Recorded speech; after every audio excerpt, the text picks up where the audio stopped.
Édifiez-vous davantage avec ces différentes thématiques scrutées par le révérend pasteur Zacharie Kabengele. Les 7 images de l'influence du chrétien dans le monde, le 7 fois de l'accomplissement de toutes choses, de la partie 1 à la partie 3, quel temps fait-il à l'horloge des dieux pour l'humanité? Délivré de l'esclavage pour servir l'Éternel, de la partie 1 à la partie 7. La résurrection du Seigneur Jésus-Christ. Les événements eschatologiques, de la partie 1 à la partie 10. Ce qui entre en toi détermine ce qui est en toi. La double portion, de la partie 1 à la partie 5. Retrouvez-nous également sur toutes les plateformes de réseaux sociaux. Zacharie Kabengele, Nouvelle Cité de David. YouTube, Zacharie Kabengele à Bible ouverte. Nous sommes dans Deutéronome chapitre 8. Deutéronome chapitre 8. Alors nous lisons à partir du premier verset. Deutéronome 8, le premier verset, voici ce que déclare la parole de Dieu. Vous vous appliquerez à obéir à tous les commandements que je vous donne aujourd'hui, afin que vous viviez, que vous deveniez nombreux et que vous puissiez entrer dans le pays que l'Éternel a promis par serment à vos ancêtres et en prendre possession. N'oublie jamais tout le chemin que l'Éternel ton Dieu t'a fait parcourir pendant ces 40 ans dans le désert, afin de te faire connaître la pauvreté pour t'éprouver. Il a agi ainsi pour découvrir tes véritables dispositions intérieures et savoir si tu allais ou non obéir à ses commandements. Oui, il t'a fait connaître la pauvreté et la faim. Il t'a nourri avec cette manne que tu ne connaissais pas et que tes ancêtres n'avaient pas connue. De cette manière, il voulait t'apprendre que l'homme ne vit pas seulement de pain, mais aussi de toute parole prononcée par l'Éternel. De cette manière, il voulait t'apprendre que l'homme ne vit pas seulement de pain, mais aussi de toute parole prononcée par l'Éternel. Est-ce qu'on peut dire Amen, peuple de Dieu, et acclamer la parole du Seigneur?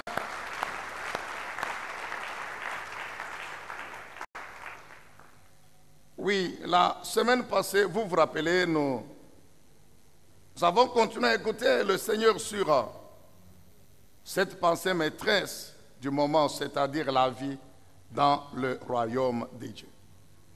La vie dans le royaume de Dieu. Et la semaine passée, nous nous sommes focalisés sur le sous-thème, comme on dit souvent. Le sous-thème était le suivant: la marche par la foi. La marche par la foi. Sur le chemin de l'héritage. La marche par la foi. Sur le chemin de l'héritage. Nous sommes rappelés tous ensemble et compris que sur la terre, tous les jours qui passent, notre vie ressemble à une distance quelconque que nous avons parcourue sur le chemin. La vie sur la terre, c'est comme sur un chemin. Ce chemin qui a comme terminus, nous le savons, le ciel. Mais avant le ciel, il y a la partie qui concerne la vie sur la terre, jusqu'à la mort. Et que chaque jour, quand nous dormons, nous nous réveillons. C'est comme si, après 24 heures, nous dormons, nous nous réveillons. Nous avons parcouru une certaine distance sur ce chemin. C'est pourquoi nous avons parlé de la marche par la foi sur le chemin de l'héritage. Et cette semaine, qui coïncide avec la célébration de la Pentecôte,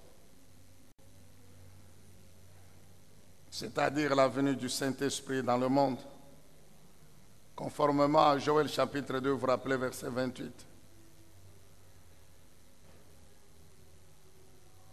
Avant que le Seigneur Jésus ne puisse rentrer au ciel, Il avait rappelé cette promesse aux apôtres. Il leur avait dit, restez, ne faites rien, attendez. Que Joël 2 s'accomplisse d'abord. Que le Saint-Esprit descende d'abord sur vous pour vous équiper et vous rendre capable de commencer la mission. Et dimanche prochain, le 23, c'est le 50e jour après la résurrection du Seigneur, car comme nous le savons, après sa résurrection, le Seigneur a fait encore 40 jours sur la terre. Et le 40e jour, il est monté au ciel. Et 10 jours à peine après, le Saint-Esprit est descendu. Ça fait 50. Donc le dimanche prochain, le 23, ça fait 50 jours après que nous ayons célébré la Pâque. Rappelez-vous, c'était, je crois, le 4 avril. C'est ainsi que cette semaine, aujourd'hui 16, jusqu'au 23, dans l'église, notre église, nous avons voulu observer un programme spécial. Les détails vous seront donnés à la fin du culte. Pendant que nous commémorons la venue du Saint-Esprit, qui est déjà venu bien sûr. C'est juste une commémoration. Nous puissions donc passer beaucoup de temps dans la prière à écouter Dieu. Alors c'est ainsi que cette semaine, la pensée est la suivante. La vie par la parole de Dieu et par la puissance du Saint-Esprit. C'est la vie dans le royaume. La vie de nous, les enfants de Dieu, dans le royaume. La vie par la parole de Dieu et par la puissance du Saint-Esprit. Et cette pensée, vous avez compris, nous la tirons de Deutéronome chapitre 8, le verset 3 que nous venons de lire ensemble avec vous. Est-ce que le peuple de Dieu peut dire Amen? Alors, premier point en guise de rappel, retenons rapidement ceci, que nous sommes dans le monde. Nous, c'est les chrétiens, enfants de Dieu. Nous sommes encore dans le monde, sur cette terre. Mais même si nous sommes encore dans le monde, sur cette terre, nous ne sommes pas du monde. C'est-à-dire encore, mon bien-aimé, nos vies ne sont pas gérées par le système du monde qui est sous la domination, sous la puissance de Satan et de son système. Non. Nos vies, pour nous les enfants de Dieu, bien qu'étant encore dans le monde, sont gérées par la constitution du royaume. Nous sommes membres du royaume de Dieu. Et la vie dans le royaume est gérée par la constitution, c'est-à-dire l'alliance, c'est-à-dire la parole de Dieu. Et dans cette alliance, souvenons-nous, il y a deux parties. Une première partie comprend les lois, les commandements, les préceptes, les statuts. C'est une constitution. Dans chaque constitution, il y a des lois, des statuts, des commandements. Et la deuxième partie, ce sont les promesses. Et n'oubliez pas, le contenu des promesses, c'est ça la bénédiction. Nous avons retenu aussi ceci, que cette vie dans ce royaume, nous la vivons par rapport avec notre foi.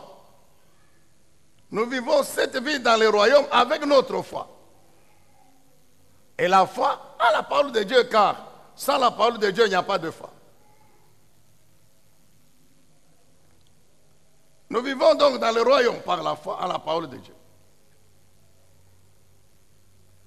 Et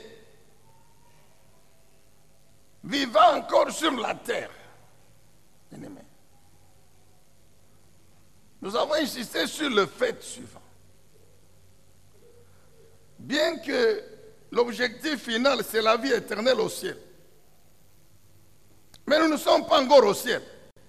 Nous sommes encore sur la terre. Et sur cette terre,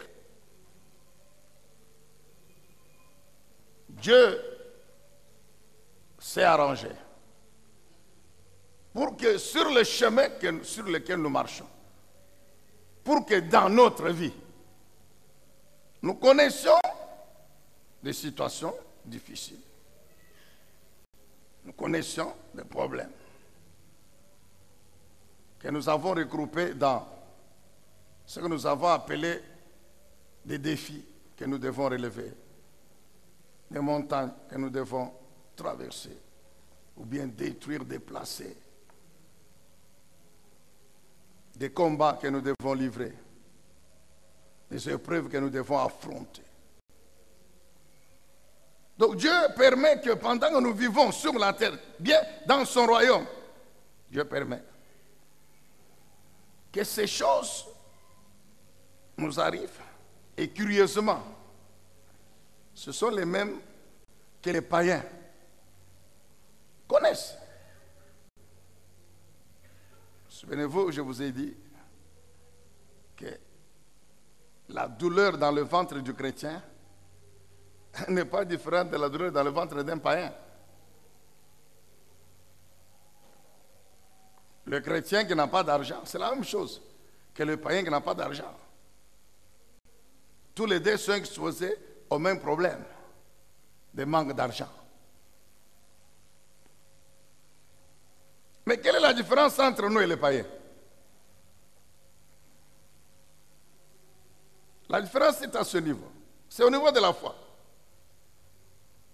Nous croyons en Dieu. Nous croyons qu'étant dans le royaume, tout ce qui m'arrive, Dieu connaît. Parce que je suis son enfant. Par conséquent, la souffrance, les manquements, les combats, les difficultés ne peuvent pas être une excuse pour moi pour ne pas obéir à Dieu. Donc, ce n'est pas parce que je manque d'argent que je dois commettre l'adultère pour avoir l'argent. Là, souvent, sont les femmes ou les filles. Ce n'est pas parce que je manque d'argent que je dois voler au travail. Ce n'est pas parce que j'ai tel problème que je dois mentir pour m'en sortir. Non. Donc, même si je souffre, même si je manque, mais je ne peux pas pécher à cause de ça, non. C'est le premier niveau de la différence avec les païens. Deuxième niveau de la différence, c'est que maintenant, par rapport à mon problème, je sais que dans l'alliance, il y a des promesses, il y a des dispositions qui concernent la solution à mon problème. Cette solution peut être la guérison, peut être la délivrance, peut être la restauration, peut être le soutien, la victoire, peut être. Et cette solution se trouve dans les promesses. Qu'est-ce que je vais faire? Quand je me réveille le matin, je constate que je n'ai toujours pas d'enfant alors que j'ai 10 ans de mariage. Je ne vais pas me plaindre comme les païens. Je ne vais pas avoir des soucis comme des païens. Non. Je vais aller dans la parole. Chercher la disposition qui consacre la fécondité. Car c'est ça la volonté parfaite de Dieu. Genèse 1:28. Dieu bénit Adam et Ève. Dans cette bénédiction, il y a eu la fécondité. Exode 23:25, Dieu dit, tu me sers, tu me sers, tu obéis à mes lois, pas de stérilité. Je vais multiplier les exemples. Donc chaque matin quand je me réveille, je déclare, même si je n'ai pas encore d'enfant, même si j'ai fait 10 ans, 20 ans de mariage, mais je ne suis pas stérile, je suis fécond. Pourquoi? Parce que la parole qui m'a créé a une promesse qui déclare, sois fécond. La volonté parfaite de mon Dieu, c'est que j'ai les enfants. C'est pourquoi toi, stérilité, sois détruite dans mon corps par la puissance de la parole, de l'alliance. Et puis c'est tout, et je continue. avec toujours. La foi implique que l'espérance qu'un jour, la parole de Dieu, la promesse de Dieu, vaincra ma souffrance. Peuple de Dieu, est-ce que vous comprenez à ce niveau-là déjà? Et puis je continue, c'est ça. Donc, je n'ai pas l'argent, je ne vais pas me plaindre. J'ai quelque chose, je ne vais pas me plaindre. Non, là ce sont les païens. Mais je vais dire, mon Dieu, oui, c'est écrit que toi, tu n'abandonnes jamais tes enfants. Même si je n'ai pas mangé hier, mais je crois qu'aujourd'hui, tu vas pourvoir.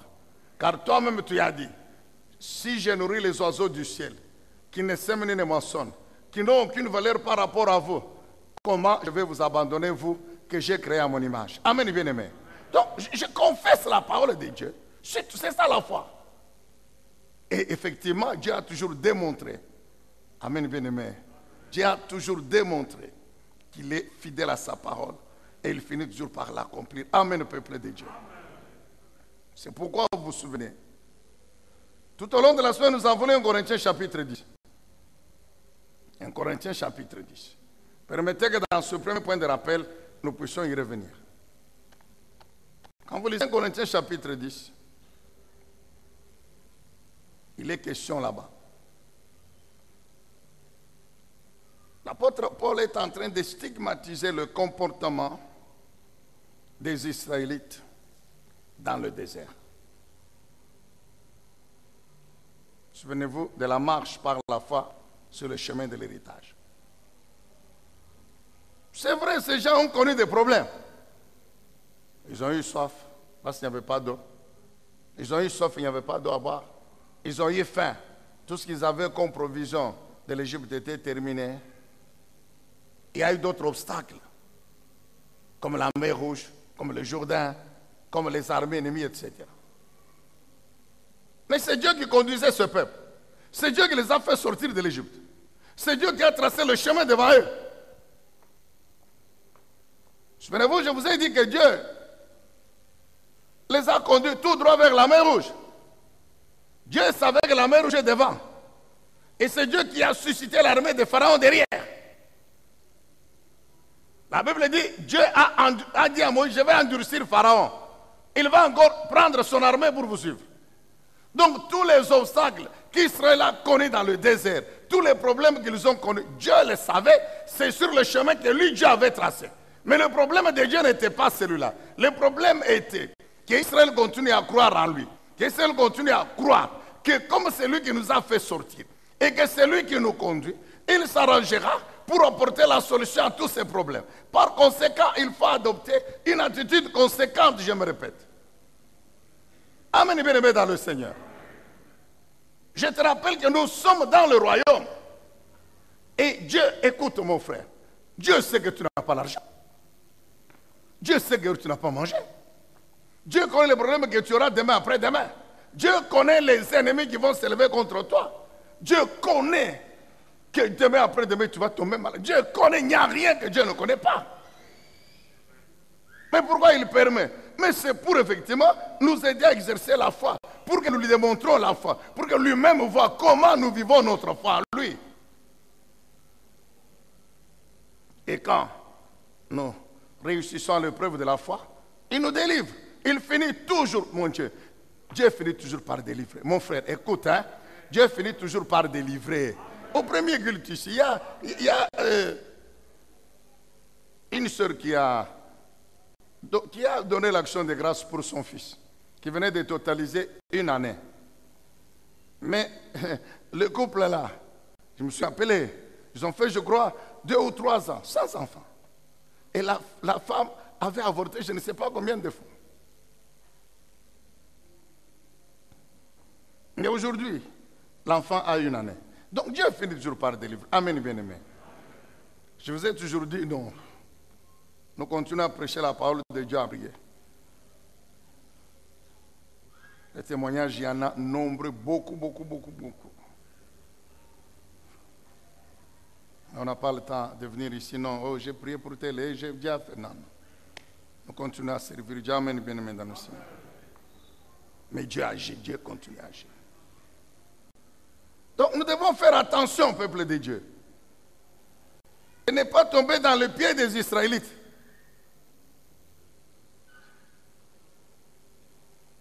C'est pourquoi l'apôtre Paul dit ceci, que ces gens-là, malgré la démonstration de la puissance que Dieu a fait pour apporter la solution à leurs problèmes, nous savons, première fois, vous vous rappelez d'abord, concernant le premier obstacle, la mer Rouge, ainsi que l'armée de Pharaon. Dieu a fendu la mer Rouge en deux, Israël passe, Dieu utilise la même mer Rouge pour engloutir l'armée de Pharaon. Vous vous rappelez, n'est-ce pas? Dimanche passé. Et puis après, quand ils ont continué à marcher, la soif. Et Dieu a utilisé des symboles pour annoncer Jésus. C'est pourquoi Paul dit qu'il buvait au rocher spirituel qu'il buvait. Ce rocher était Christ, comme pour dire tous leurs problèmes. Dieu a apporté la solution en annonçant Jésus, en préfigurant Jésus, comme sa gloire sur le morceau de bois jeté dans les eaux de Mara, comme le rocher frappé une fois, c'est Christ crucifié, comme le rocher auquel il fallait parler, c'est Christ ressuscité, qui est vivant, à qui il faut parler. Comme le serpent d'airain que Moïse a élevé dans le désert, c'est encore la croix de Jésus, etc. Mais Paul dit quoi? Ils étaient tellement incrédules, tellement rebelles, qu'il y en a qui ont eu les mauvais désirs. Il y en a qui ont eu les mauvais désirs. Il y en a qui sont tombés dans l'immoralité sexuelle. Il y en a qui, carrément, l'idolâtrie. Il y a des chrétiens qui sont légers dans leur comportement. Moïse est à la montagne, en train de recevoir l'alliance avec Dieu, qui allait les bénir. Et il reste juste, non, Moïse, Aaron, viens. Aaron, viens. Ton frère Moïse, il est où? Bon, comme il est porté disparu, qu'est-ce que nous on va faire? Nous, fabriquons-nous un Dieu. Fabriquons-nous un Dieu. Nous voulons fabriquer-nous un Dieu, c'est lui désormais qui va nous conduire comme Moïse a disparu. Vous comprenez un peu? Ces gens, ils étaient fous, ces gens. J'ai toujours dit que les Israélites, ils avaient une incrédulité qui les avait rendus fous. Seigneur. Une incrédulité qui les avait rendus fous. Et j'ai dit ça en semaine. Imaginez-vous Aaron, que Dieu a donné à Moïse comme prophète. Aaron qui a assisté à tous les miracles, la première série des 10 miracles, les 10 fléaux, les 10 jugements. Aaron qui a vu comment le bâton qu'ils avaient... Donc Dieu a dit seulement tant sur la mer et puis la mer a commencé à se fendre. Mais c'est le même Aaron là qui prend l'or et qui fabrique le veau. Et il est là et Israël vient, il commence à danser. Il danse devant le veau en train de dire c'est toi notre Dieu. Désormais, donc il s'adresse que Aaron a fabriqué avec l'or qu'ils lui ont donné. Imaginez-vous quelle idolâtrie. Mais on trouve cette légèreté-là parfois aussi dans les vies de certains chrétiens. Lorsque, comme nous sommes là, nous sommes à l'église, on est en train de louer Dieu, tout ça. Mais comment se fait-il qu'à la sortie, avant d'arriver à la maison, mais vous trouvez d'autres, il va dans les bars. Et là, il est en train de boire. Et puis, quand on commence à danser, il danse dans les bars là-bas, mon cher. C'est le même qui était à l'église.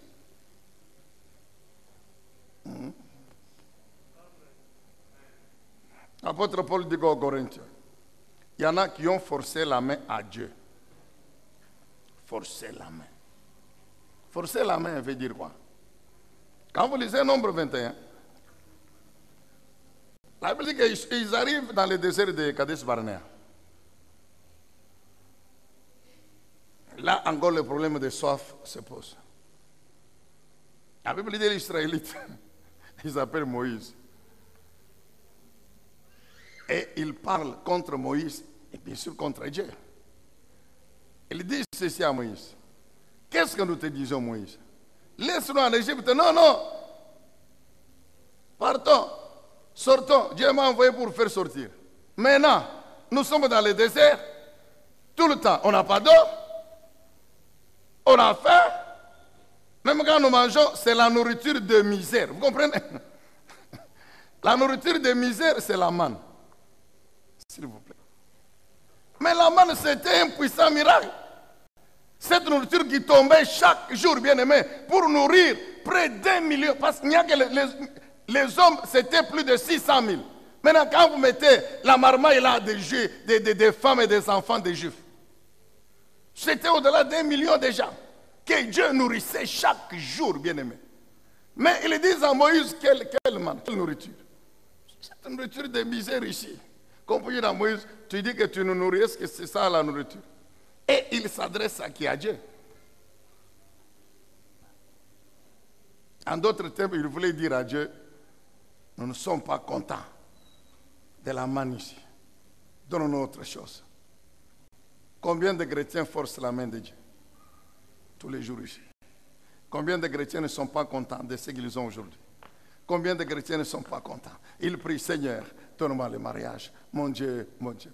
Quand on donne le mariage, dès que le problème arrive, depuis que je suis dans le mariage, il n'y a rien que je vois. Dieu ne fait rien. Combien? Je vous ai toujours donné ce témoignage. Pour faire comprendre, il y a des moments où Dieu, il permet que la vie que vous menez là, vous puissiez la mener. Non pas que vous allez la mener jusqu'à votre mort, non. Il y a un temps qu'il va vous délivrer de cette vie. Mais pendant ce temps-là, il veut que vous la meniez et que vous vous contentiez de ça. Que vous soyez content, que vous ayez la paix, que vous continuez à le servir malgré cette vie-là.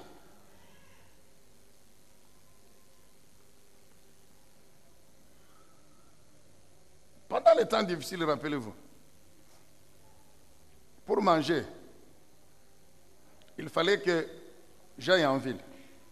Il n'y avait pas de travail. Donc vous circulez, vous allez ici, vous allez là-bas, vous allez à la prière, après la prière, vous sortez. Maintenant, vous posez la question, qu'est-ce que je vais faire? Vous allez ici, vous allez là-bas, tout ça. Et puis, vous attrapez un seau de farine dans le sachet, vous rentrez à la maison. Souvent, c'est toujours 17h, 18h. Un jour, on prie, on dit, mais Seigneur, donne-nous aussi la farine. Non, non, on ne peut pas acheter un seau de farine. Mon épouse rêve ceci. Elle est dans le magasin. Elle trouve ici les sachets de farine, hein, où il y a un seau de farine. Je funge bien. Ici, les sacs de farine. Elle demande, le sac de farine ici coûte combien? Le vendeur lui dit ici, toi, qui t'a autorisé de demander le prix du sac? Toi, demande le prix du sachet. Toi, tu n'es pas là-bas. Comme ça. Toi, fais quoi? Toi, c'est le sachet. C'est tout. Donc, l'homme refuse de lui donner le prix. Il dit non, comme pour lui dire, est-ce que toi, tu as l'argent pour acheter le sac? Toi, c'est le sachet. Mais elle se réveille. Donc, c'est ça la réponse que Dieu nous donne à la prière. Donne-nous le sac de farine. On a compris que pendant ce temps ici, il n'y a pas qu'à sachet. Est-ce que vous comprenez ça? Ah, vous refusez d'accepter? Non, non. C'est ça le rêve que mon épouse avait eu.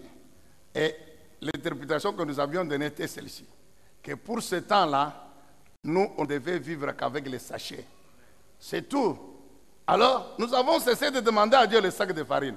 Parce que c'est comme si on lui forçait la main. Comme si on disait à Dieu, nous ne sommes pas contents, mon frère et ma soeur. C'est vrai, il faut prier, mais il faut faire attention. Parce que pendant ce temps-là, peut-être Dieu a permis que pendant ce temps-là, tu connais ce que tu connais là. Alors, il a paix dans le cœur, continue à glorifier Dieu. Ne démontre pas à Dieu que je ne suis pas content de cette vie. Souvent, c'est comme ça. On nous fait parfois faire des prières. Comme ça. Non, nous devons refuser. Oui, c'est vrai, on doit refuser. Mais si Dieu a dit que cette année, toi, c'est ça. Même si tu refuses, comment? Qui peut changer la volonté de Dieu? Qui? Par sa prière. Qui? Souvent, nous oublions que la prière est une demande. C'est pourquoi la prière de supplication, elle est importante. Dieu aime la prière de supplication. Par la prière de supplication, elle nous maintient quand même à un certain niveau d'humilité. Souvent, les chrétiens, bon, écoutez, souvent nous croyons que la prière, nous forçons. Donc la prière est un ordre. Non. La prière n'est pas un ordre à Dieu. Non, non. Il y a des moments, mon frère. Prier, on doit prier. Déclarer, on doit déclarer. Mais nous devons faire attention. Être attentif. Car si maintenant, Dieu a dit que je dois connaître ça, ok, je dois me contenter de ça et continuer à servir Dieu. Car si je ne fais pas attention, je vais forcer la main. La Bible dit, dans le désert, Dieu a frappé comme ça, les frappé comme ça. Et il tombait mort. Paul dit, il y en a qui se sont plaints. Les chrétiens se plaignent beaucoup. Les chrétiens se plaignent. Dieu n'aime pas les plaintes. Amen et bien-aimé. Est-ce qu'on peut dire amen, acclamer le Seigneur? C'est ça la vie dans le royaume, nous continuons. Alors cette vie dans le royaume, nous la vivons donc par rapport à la parole de Dieu, par rapport à l'alliance. Et cette vie, par la foi, à la parole de Dieu, à l'alliance et l'œuvre du Saint-Esprit. C'est le Saint-Esprit bien-aimé. C'est le Saint-Esprit, comme nous allons le voir, qui est l'auteur de la parole de Dieu. C'est lui qui donne à notre esprit et à notre être tout entier la puissance, la capacité de pouvoir vivre par cette foi et démontrer cette foi. Amen, bien-aimé. Sans le Saint-Esprit, il n'y a pas de vie dans le royaume. Sans le Saint-Esprit, il n'y a pas de parole de Dieu. Sans la parole de Dieu, il n'y a pas de foi. Sans la foi, il n'y a pas de vie. Alléluia. Oui, parce que le Saint-Esprit, il est l'inspirateur. Il est le révélateur de la parole de Dieu. 2 Timothée chapitre 3, le verset 16. 2 Timothée 3, 16.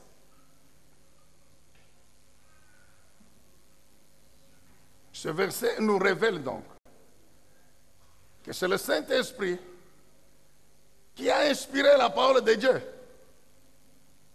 La Bible dit toute écriture est inspirée de Dieu. Inspirée par l'Esprit de Dieu. Et utile pour quoi? Pour enseigner. Enseigner la vérité qui est la parole de Dieu. Pour réfuter les erreurs. Pour redresser ou corriger les fautes. Pour apprendre à l'homme à mener une vie conforme à la volonté de Dieu. Afin que cet homme soit équipé et rendu capable pour accomplir toute bonne œuvre. C'est ça.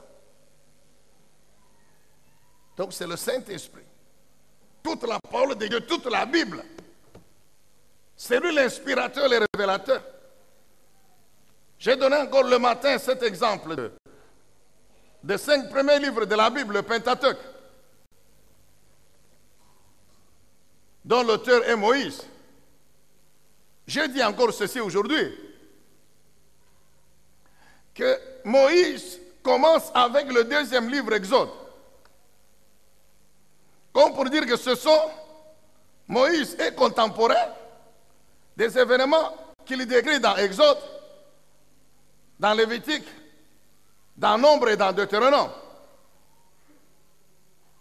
Mais Moïse n'a pas existé quand tous les événements de Genèse se sont passés. Mais quand vous lisez le livre de Genèse, la Bible ne dit nulle part que quand les événements de Genèse se passaient, Dieu avait chargé des gens pour les noter, afin que quand Moïse allait maintenant naître, ils remettent à Moïse leur manuscrit. Non! La Bible ne dit même pas que quand Moïse était né, quand Dieu lui a dit maintenant, fais sortir Israël, Dieu lui a dit un jour que non, fais attention parce que non seulement tu vas écrire les événements contemporains à ta vie, mais même ceux qui t'ont pressé, tu écriras. Non. Mais quand le temps était arrivé pour que Moïse puisse mettre par écrit le Pentateuque, le Saint-Esprit a pris Moïse et a commencé maintenant à lui révéler. Amen, bien-aimé. Ah, est-ce qu'on peut acclamer le Saint-Esprit? Moïse écrit le livre de Genèse comme si, quand Dieu créait le monde, Moïse était là. Oh. Moïse écrit l'histoire d'Adam et Ève. Il passe à Noé. Il passe à Abraham. Il passe à Isaac, à Jacob. Vous voyez un peu comment les choses. Après Jacob, c'est Joseph. Et puis ils sont en Égypte. Amen, bien-aimé. Mais c'est comme s'il était là. Non, il n'était pas là. Mais c'est le Saint-Esprit qui prend Moïse, qui commence à lui enseigner, écrit ça. Voilà comment les choses ont commencé. Commence par Genèse 1. Au commencement, Dieu a existé. Et c'est lui Dieu qui a créé tout. Et comment Dieu a créé, chaque fois il parlait. Moïse est, amen, bien-aimé.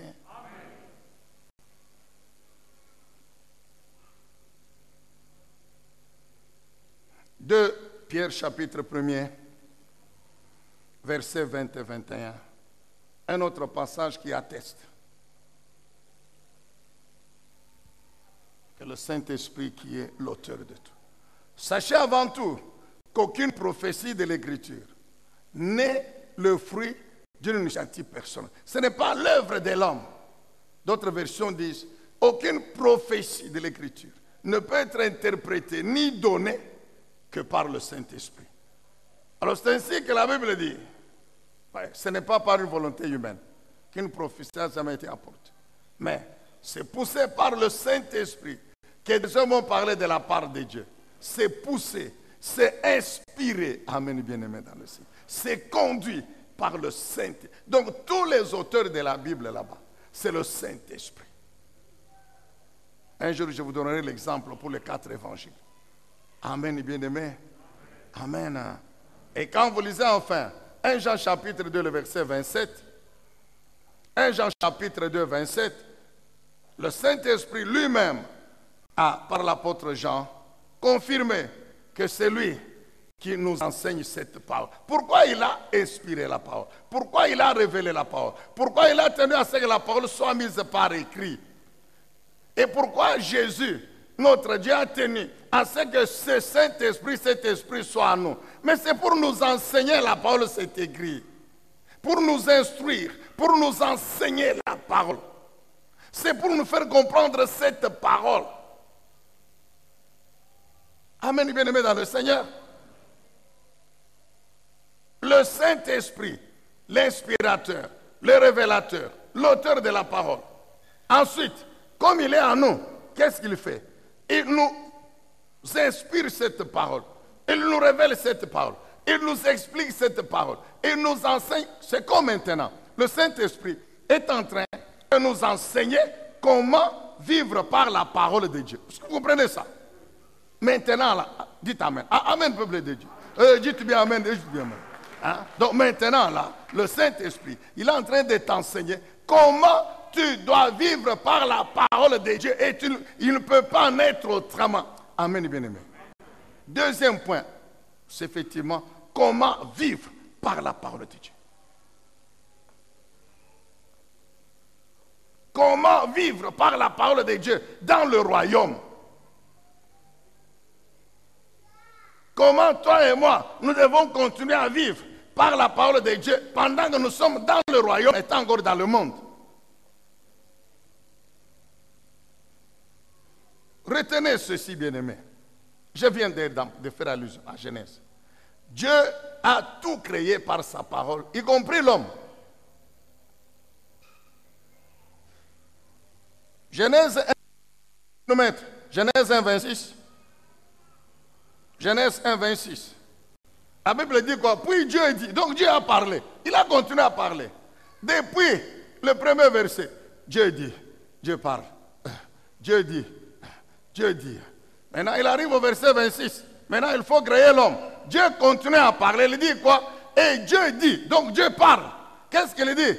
Faisons maintenant les hommes pour qu'ils soient comme notre image. Ceux qui nous ressemblent. Qu'ils dominent sur les poissons de la mer, sur les oiseaux du ciel, sur les bêtes, sur toute la terre et sur tous les reptiles et les insectes. C'est ça la parole de Dieu qui annonce la volonté de Dieu de créer l'homme.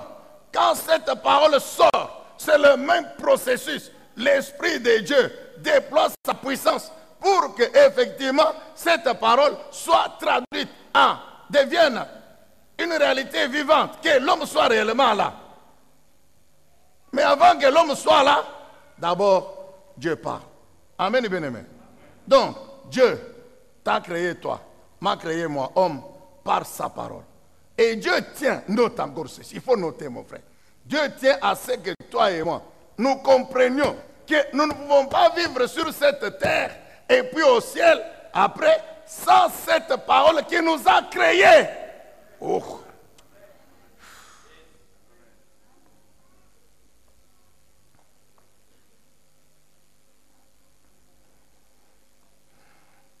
Je répète, Dieu tient à ce que les hommes sachent. C'est une obligation. Ce n'est pas que Dieu exhorte les hommes. Non, non, non. Non. Dieu tient. C'est une obligation pour l'homme. Et ceux qui refusent de se soumettre, la parole qui les a créés, là, va les juger.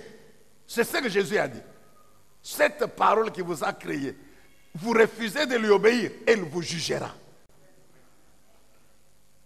Donc Dieu tient à ce que les hommes comprennent qu'ils ne peuvent vivre que par cette parole qui les a créés. Un, des deux. Dieu prend sa vie, il met dans cette parole. Amen, bien-aimé. C'est sa parole, sa parole. Alors il prend sa vie, il met dans la parole. Jean chapitre 1, verset 4. Jean 1, 4.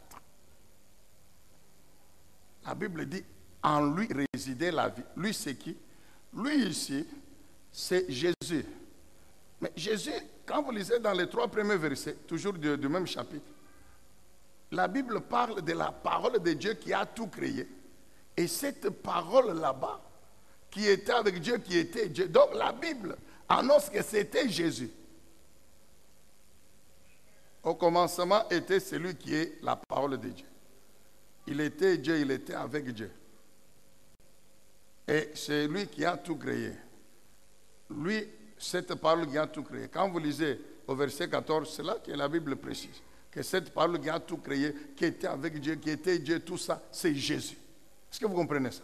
C'est ainsi qu'ici, déjà au verset 4, la Bible dit quoi? En lui résidait la vie. Et cette vie était la lumière des hommes. En lui qui? Jésus. Ça, c'est cette version. Tu voulais mettre l'autre version? Amuse-toi, mets l'autre version.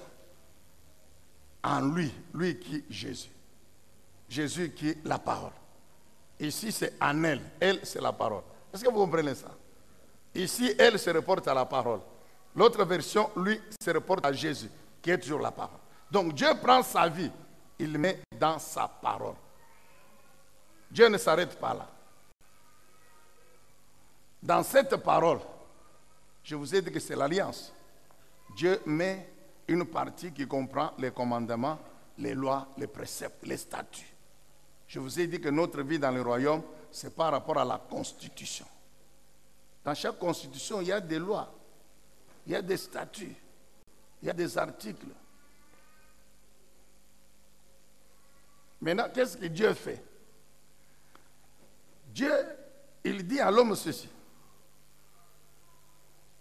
Si tu obéis à mes lois qui sont dans ma parole, automatiquement, tu vis ma vie qui est dans cette parole. Et tu es vivant devant moi. Alléluia. Tu vas comprendre. Genèse chapitre 2, 16 et 17. Genèse chapitre 2, 16 et 17. On avance très bien. Genèse 2, 16 et 17. Et l'Éternel Dieu ordonna à l'homme, mange librement des fruits de tous les arbres du jardin, sauf du fruit de l'arbre du choix, entre le bien et le mal, ou bien le fruit de l'arbre de la connaissance du bien et du mal. De celui-là, n'en mange pas, car le jour où tu en mangeras, tu mourras. Il faut qu'un jour je donne un enseignement là-dessus. Parce qu'il semble que le diable est en train d'entretenir toujours son mensonge sur ce premier péché ici. Bref, Dieu dit ceci à Adam et à Ève. Voici l'alliance que je conclus avec vous. Ça, c'est la première alliance qu'on appelle l'alliance d'Éden. C'est la première loi que Dieu donne à l'homme. Dieu dit à l'homme, tu es dans le jardin, j'ai tout fait. Vous n'avez qu'à lire, bien-aimé. le verset, toujours Genèse 2, 8 à 15. Dieu a tout fait dans le jardin. Donc Dieu a mis toutes les conditions pour que l'homme vive bien. Entre-temps, l'homme joue toujours de sa puissance spirituelle. Et Dieu donne une loi à l'homme. Il dit, donc tu manges tout, mange tout. Tu manges tout ce que tu veux, mange. Mais, l'arbre ici, tu ne vas pas toucher à son fruit. Car le jour où tu vas toucher à ce fruit, c'est que tu vas désobéir à mes commandements. Et cette désobéissance va t'entraîner à la mort.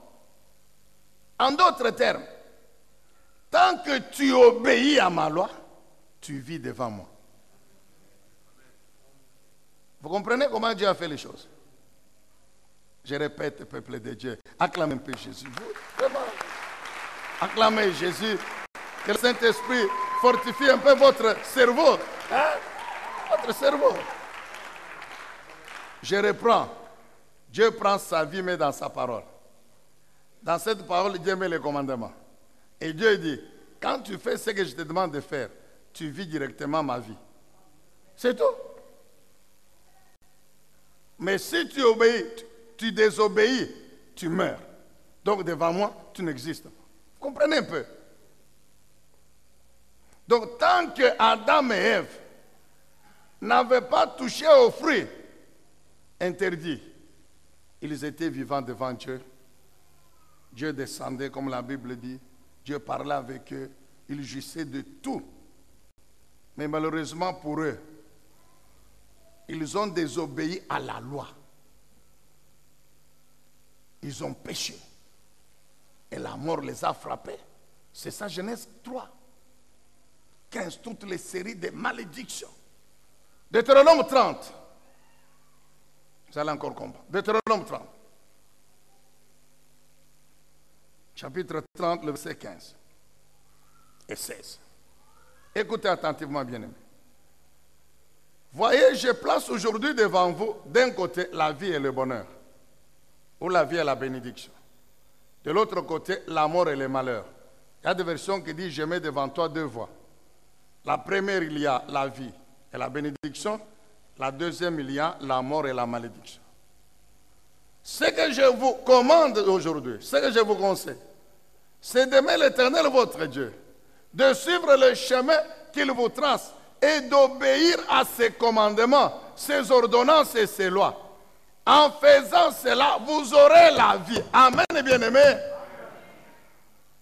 En faisant quoi? En faisant cela, c'est-à-dire quoi? En aimant Dieu. Comment? En obéissant à ses lois, à ses préceptes, à ses commandements. En ce moment-là, vous suivez la voie de la vie et de la bénédiction. C'est Dieu qui parle et il n'a pas changé. Mais comment aujourd'hui on tient à démontrer aux gens que vous pouvez vivre comme vous voulez? Dieu va vous bénir.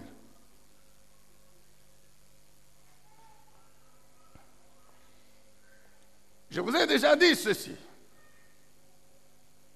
Le péché pour lequel Christ est mort sur la croix, c'est le péché qui était commis par nos ancêtres Adam et Ève. Et Dieu a ôté, a pris la punition qu'il nous réservait, il l'a mis sur Jésus.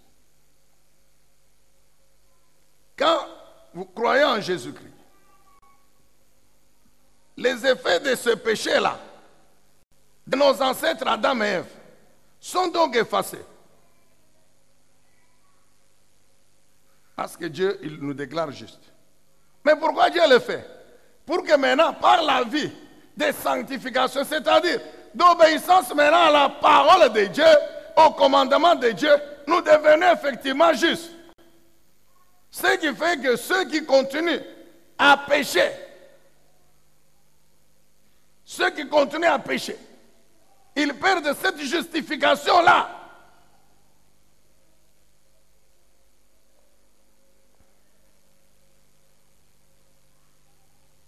Un jour, je vous ai posé la question.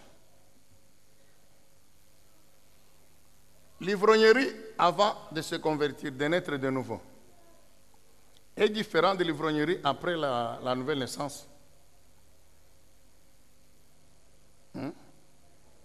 Donc l'adultère que l'on commet après la nouvelle naissance, cet adultère-là, lui, il n'est pas comme l'adultère avant la conversion.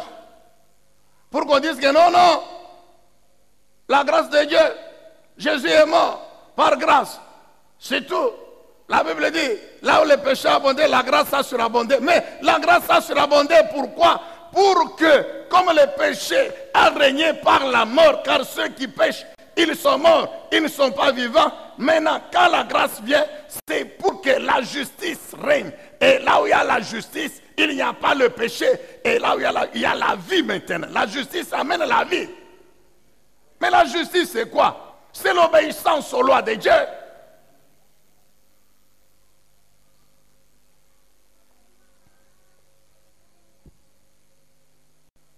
Dieu dit quoi?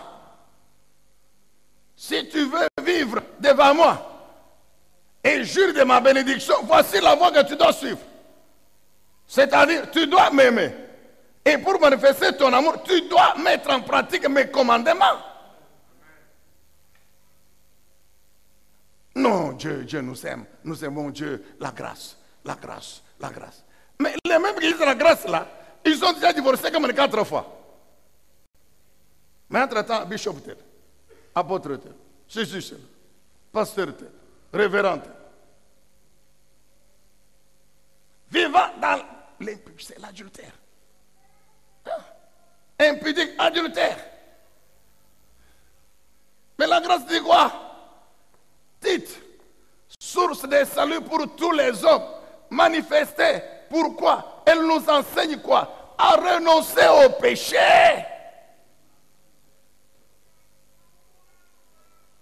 Amen, Église. Donc, la Bible dit, en faisant cela, vous vivrez. C'est ce que Dieu dit. En faisant quoi? En m'aimant. Manifestez votre amour à moi comment? En mettant en pratique mes ordonnances, mes lois. Amen, bien-aimés. Qu'on ne vous trompe pas, peuple de Dieu. Vous qui nous écoutez, ailleurs, je ne sais où. Qu'on ne vous trompe pas. Le Dieu de la Bible, il est le même, il n'a pas changé. Oh non, ça c'est l'ancienne alliance. Hein? Jésus, il est de l'ancienne ou bien de la nouvelle? Quand on lui a posé la question, quel est le plus grand commandement? Il a répondu comment? C'est Jésus qui répond, non? Lui qui a inauguré la nouvelle alliance. Il dit quoi? Matthieu 22, 34 à 40. Le plus grand commandement, 1. Tu aimeras le Seigneur ton Dieu de tout ton cœur, de toute ton âme, de toute ta pensée. 2. Voici le second. Tu aimeras ton prochain comme toi-même.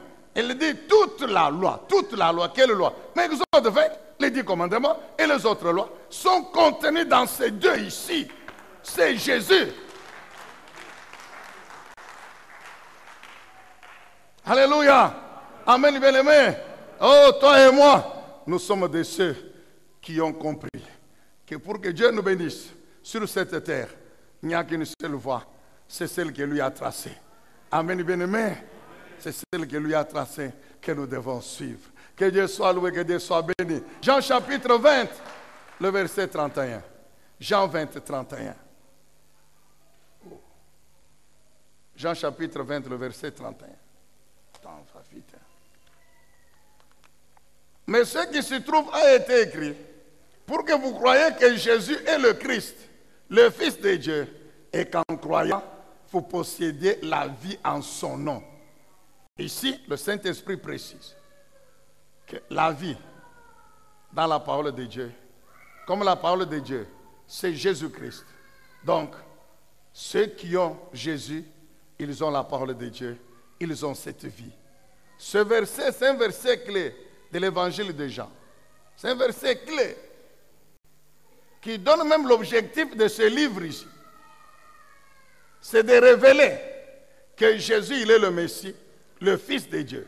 Et que tous ceux qui croient en lui, automatiquement, ils ont la vie de Dieu. Amen. Et si vous lisez 1 Jean chapitre 2, Non, 1 Jean chapitre 5. 1 Jean chapitre 5. Du 11e au 13e verset. La Bible affirme clairement que Dieu nous a donné la vie éternelle et que cette vie est en son Fils Jésus-Christ. Celui qui a le Fils, il a la vie. Amen, bien-aimé. Qui ont le Fils dans cette salle? Ah oui! Donc, vous avez la vie. Donc, vous êtes vivant devant Dieu. Vous avez la vie de Dieu. C'est pourquoi il a dit, je suis le bon berger, j'ai donné ma vie pour que mes brebis la vivent. C'est pourquoi nous saisissons encore cette opportunité pour dire à tous nos bien-aimés, membres d'autres religions, nous avons beaucoup de respect pour eux.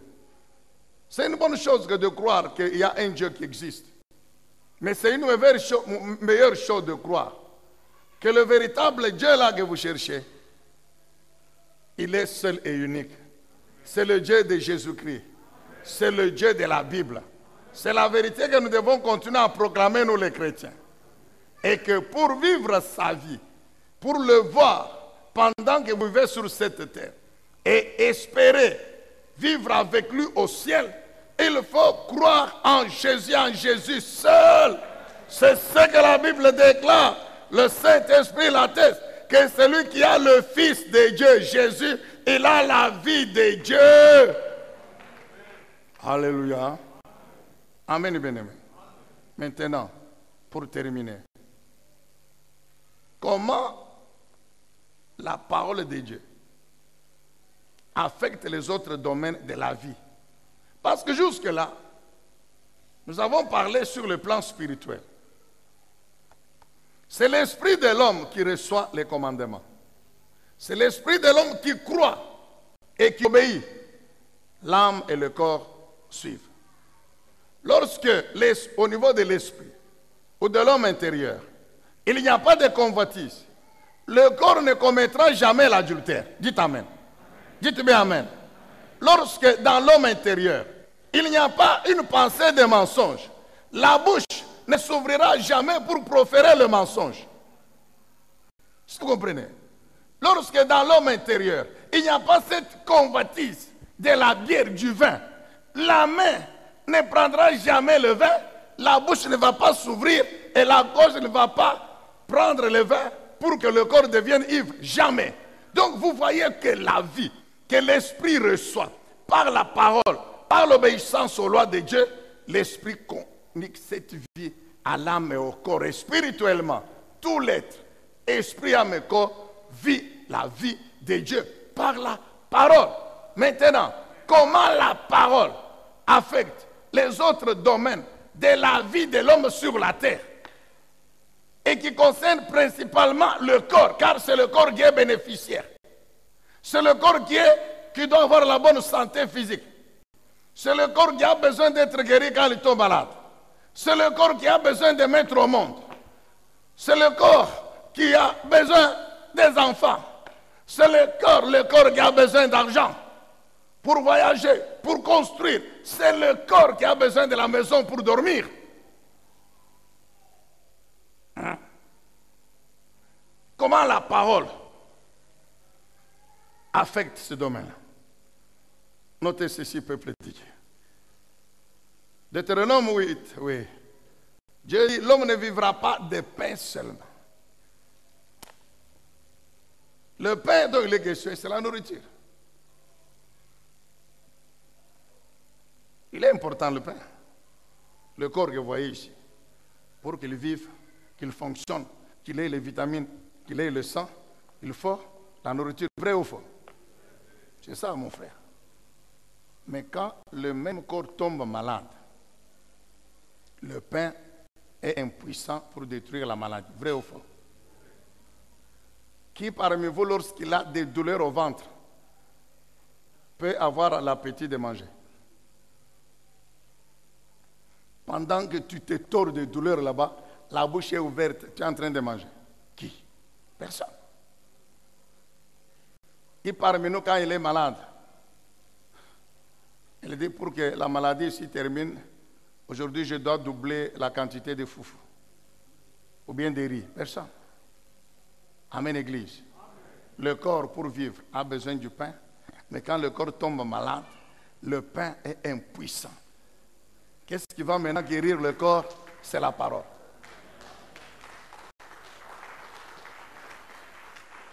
Amen, Église. C'est la parole.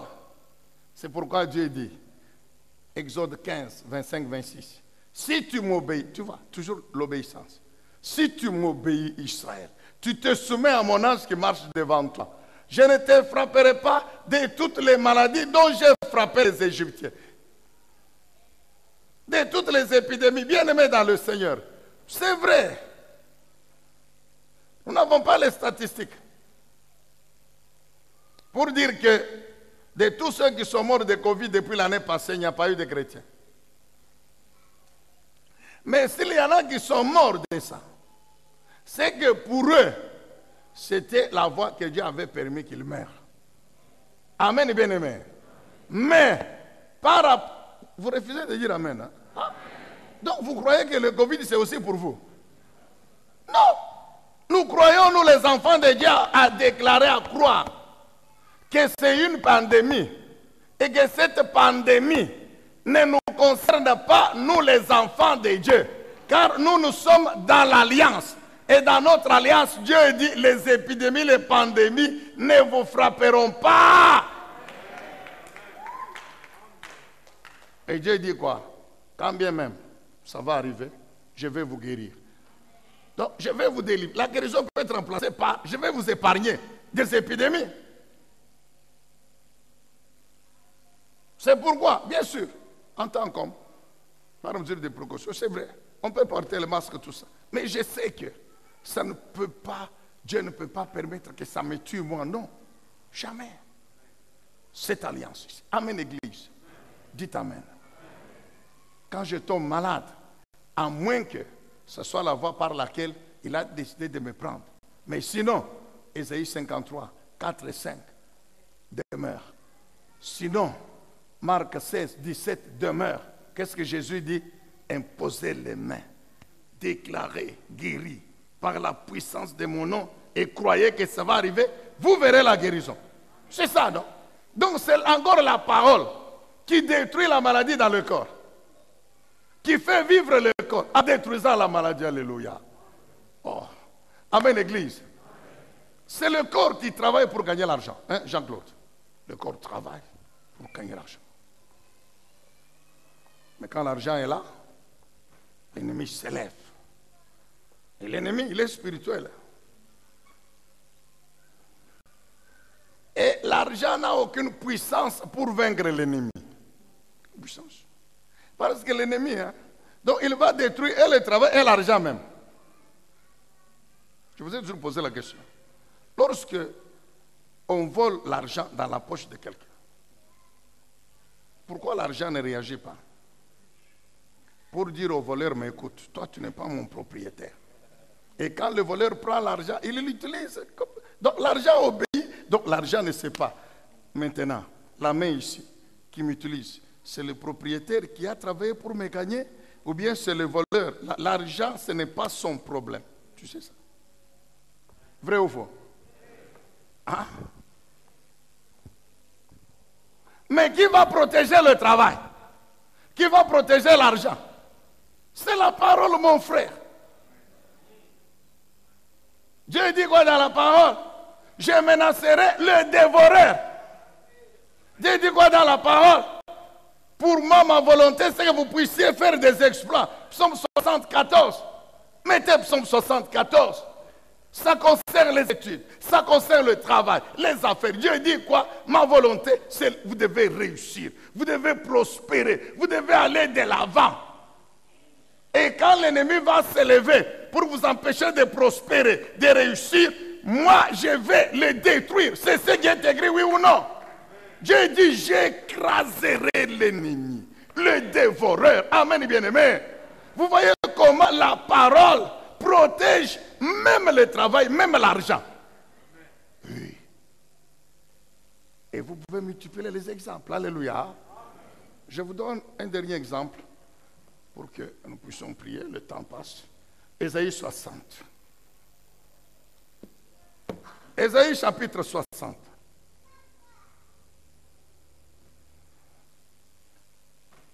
lève-toi, resplendis, car voici ta lumière qui est là. Car sur toi s'est levée la gloire du Seigneur. Voici que les ténèbres couvrent la terre, et une nuée sombre couvre les peuples, les nations. Mais sur toi, l'Éternel s'élèvera, lui-même, comme un soleil. Et quand il s'élèvera, on verra sa gloire. Bien-aimé, la gloire de Dieu est indissociable de sa puissance. Mais comment s'élever encore? Mais nous nous levons par la foi en la parole de Dieu. Je me lève chaque jour avec ma foi dans la parole. Je confesse cette parole. J'agis en fonction de cette parole. Et la puissance de mon Dieu va agir dans ma vie. Et je vais briller, briller, briller. Je vous donne un exemple de ce que c'est que briller. Shadrach, Meshach, Abednego et Daniel sont à Babylone. Des jeunes gens. Et on les prend à la cour du roi Nebuchadnezzar. Vous connaissez Daniel 1. On leur a offert, le roi leur a offert sa table. Imaginez-vous la table d'un roi. Donc, tous les jours, c'est la fête, non? Toutes sortes de nourriture, de viande, de poissons, avec du vin. Mais Daniel et les amis savaient que ces choses-là, avant de les servir, on les sacrifie d'abord aux idoles. Et quand on arrive à table là-bas, le roi invoque ses dieux. Ils disent non, si nous les mangeons, nous devenons complices de l'idolâtrie. Nous devenons aussi idolâtres. Nous appartenons à l'Éternel. Et dans notre alliance, vous voyez un peu l'exemple. Dans le monde, mais n'étant pas du monde. Ils sont dans le monde, à la cour royale à Babylone. Mais leurs vies ne sont pas gérées par le système du roi qui est sous la puissance du diable, non. Leur vie, c'est toujours l'alliance de Dieu. Amen, Église, amen. Dites amen, peuple de Dieu. Ces jeunes gens disent, à l'intendant, nous, donnons-nous les légumes et l'eau. C'est tout. Pourquoi les légumes et l'eau? Ce n'était pas sacrifié aux idoles. Et nous mangeons à côté. Ils ont insisté. L'ont accepté. Au bout de 10 jours, la Bible dit qu'ils avaient très bonne santé. Santé physique. Hein? Amen, Église. Très bonne santé physique. C'est ce que la Bible dit. 2. Sur toutes les questions qui demandaient l'intelligence, la Bible dit ces jeunes, le roi a trouvé qu'ils étaient 10 fois supérieurs en intelligence. 10 fois. Est-ce que vous comprenez ça? L'intelligence. 10 fois.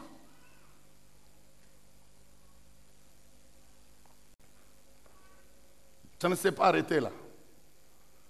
Le roi et les songes, vous connaissez Daniel, ils ont prié tout ça. Dieu révèle les songes. Quelles conséquences? Le roi prend Daniel, il l'élève, il le met carrément après lui, commandant de toute la province de Babylone. 2. Chef suprême de tous les sages. C'est-à-dire les magiciens là pouvaient parler tout ça. Mais la décision finale qui orientait le comportement du roi, c'est la parole qui sortait de la bouche de Daniel. Est-ce que vous comprenez ça? Est-ce que vous comprenez ça? Comment ces jeunes gens ont brillé au milieu d'une génération perverse? Dieu nous destine à briller dans ce monde. Briller sur les plans spirituels. Ces jeunes gens étaient puissants et forts. Spirituellement, très puissants et très forts. Vous vous rappelez quand ils ont refusé d'adorer la statue, ce qui s'est passé dans la fournaise.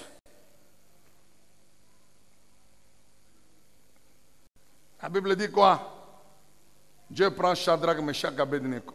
Il leur confie l'intendance de toute la province de Babylone. C'est-à-dire quoi? Toute la richesse de Babylone.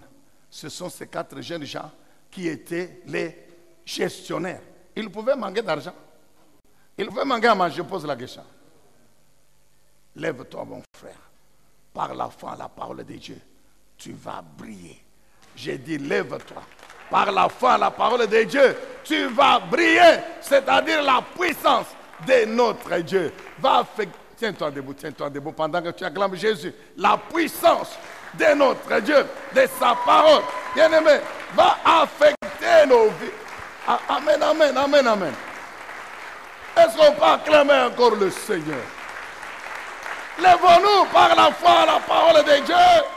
Édifiez-vous davantage avec ces différentes thématiques scrutées par le révérend pasteur Zacharie Kabengele. Les 7 images de l'influence du chrétien dans le monde, le 7 fois de l'accomplissement de toutes choses, de la partie 1 à la partie 3, quel temps fait-il à l'horloge des dieux pour l'humanité? Délivré de l'esclavage pour servir l'Éternel, de la partie 1 à la partie 7. La résurrection du Seigneur Jésus-Christ. Les événements eschatologiques, de la partie 1 à la partie 10. Ce qui entre en toi détermine ce qui est en toi. La double portion, de la partie 1 à la partie 5. Retrouvez-nous également sur toutes les plateformes de réseaux sociaux. Zacharie Kabengele, Nouvelle Cité de David. YouTube, Zacharie Kabengele à Bible ouverte.